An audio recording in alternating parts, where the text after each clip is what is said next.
ఒక్క మ్యాచ్ కూడా ఓడకుండా ప్రత్యర్థి జట్లకు గోల్స్ కూడా ఇవ్వకుండా దూసుకెళ్తున్న స్పెయిన్ క్వార్టర్స్లో మాత్రం చెమటోడ్చింది. ఫిఫా ప్రపంచ కప్ పోరులో బెల్జియం నుంచి తీవ్ర ప్రతిఘటన ఎదురుకాగా ఇక సబ్స్టిట్యూట్ మైకెల్ మెరిన్ 88వ నిమిషంలో చేసినటువంటి గోల్తో ఊపిరి పీల్చుకుంది. దీంతో 2-1 స్కోర్తో గట్టెక్కిన స్పెయిన్ 2010 తర్వాత సెమీఫైనల్లో అడుగుపెట్టింది. ఈ జట్టుకిది వరుసగా 36వ మ్యాచ్ విజయం కావడం విశేషం. ఇక మంగళవారం అర్ధరాత్రి జరిగే తొలి సెమీస్లో ఫేవరెట్ ఫ్రాన్స్తో స్పెయిన్ తలపడనుంది.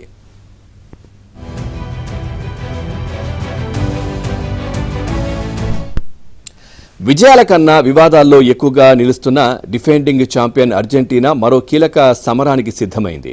ఇవాళ జరిగే ఫిఫా ప్రపంచ కప్ క్వార్టర్స్లో స్విట్జర్లాండ్ను ఎదుర్కోనుంది.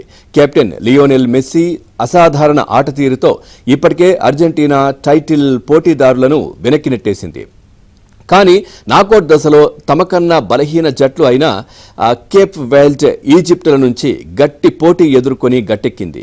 ఇక దీంతో నిజంగానే ఈ జట్టు టైటిల్ను నిలబెట్టుకుంటుందా అనే సందేహాలను లేవనెత్తింది.